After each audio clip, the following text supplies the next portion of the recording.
అనుదినమన్న శ్రోతలకు మన ప్రభువును రక్షకుడై ఉన్న యేసుక్రీస్తు సరిసాటి లేని మహా గొప్ప పరిశుద్ధమైన నామమునందు శుభములు. నేడు 2025 సంవత్సరము జనవరి మాసము 14వ తారీఖు మంగళవారం నాటి ధ్యానాంశము, మీరు తీగెలు.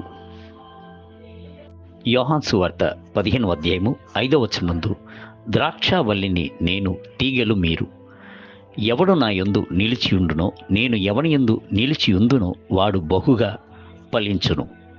ప్రభునకును మనకును ఉన్న సంబంధము ఎంతటి ఆశ్చర్యమైంది, ఎంతటి ఆనందకరమైంది. క్రీస్తే మన యొక్క ద్రాక్షావల్లిగా ఉన్నాడు. నేనే నిజమైన ద్రాక్షావల్లిని అని చెప్పుచున్నాడు.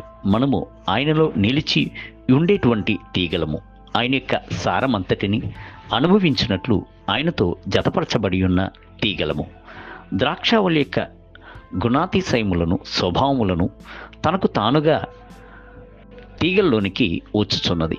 మనము ద్రాక్షావల్లి యందు గల తీగలుగా క్రీస్తును ఆనుకుని ఉండినట్లయితే దేన్ని గూర్చి చింతించిన అవసరము లేదు.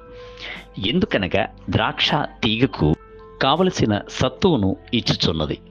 ద్రాక్షావల్లియే కదా మనకు కావలసిన సమస్తమును ఇచ్చుచున్నవాడు దేవుడు కదా.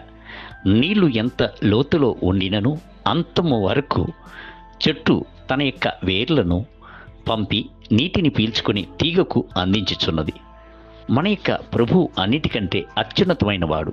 ఆకాశమును భూమియు ఆయనది, భూమియు దాని యొక్క సంపూర్ణతయు ఆయనది.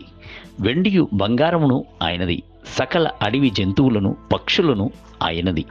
ఆయనే మనలను ప్రేమతో చూచి, నేను వల్లిని, మీరు తీగలు అని చెప్పుచున్నాడు.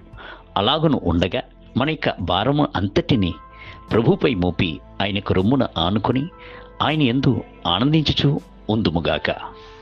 బైబిల్ గ్రంథము సెలవిచ్చుచున్నది, ఆయన మిమ్మును గూర్చి చింతించుచున్నాడు గనుక మీ చింత యావత్తును ఆయన మీద వేయుడి. పేతురు రాసిన మొదటి పత్రిక 5వ అధ్యాయము 7వ వచనము. అనేకులు వ్యర్థముగా చింతించుచున్నారు. ప్రభు ద్రాక్షావల్లియే, నేను తీగగా ఉండినప్పటికీ నాకంటూ కొన్ని బాధ్యతలు ఉన్నది కదా, అట్టి బాధ్యతను నేను నెరవేర్చవలను కదా అని వ్యర్థముగా చింతించుచు ఉన్నారు. ఒక సేవకుడు మాటిమాటికి వేడుకగా ఒక విషయమును చెప్పుచు ఉండడము అలవాటు. కొందరికి అతిపెద్ద చింత ఏమిటో తెలియనా, నేను ఎలా చింతించకుండా ఉండగలను అని చెప్పి దాని కొరకే చింతించుచున్నారు. ఏ చింతయు లేదే అనుటయే అనేకుల యొక్క చింతగా ఉన్నది అని ఆయన అంటాడు. మనము చింతించుచున్నప్పుడు మనపై అక్కర కలిగి ఉన్న దేవుడు ఒకడు కలడు అను సంగతిని మనము ఎరగకుండానే మరణించుచున్నాము. ప్రభు ద్రాక్షావల్లిగా ఉండినట్లయితే తీగ చింతించవలసిన అవసరం లేదు. గ్రామ ప్రజలు ఒక సామెతను చెప్పే అలవాటు కలదు.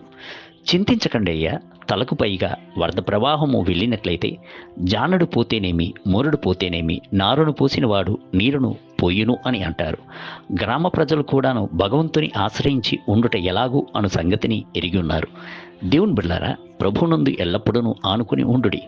తీగలయ్యున్న మీకు అవసరమైనది ఏమిటి అను సంగతిని ద్రాక్షావళి అయ్యున్న ప్రభువునకు స్పష్టముగా తెలియను. నీటి ధ్యానమునకై ఆయన రాజ్యమును, నీతిని మొదలు వెతుకుడి, అప్పుడు అవన్నీ మీకు అనుగ్రహింపబడును. మత్తయి సువార్త 6వ అధ్యాయము 33వ వచనము.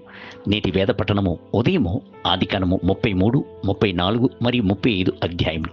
సాయంత్రం మత్తయి సువార్త 10వ అధ్యాయం 1 మొదలుకొని 20 వచనములు. ప్రభు మిమ్ములను దీవించునుగాక. ఆమేన్.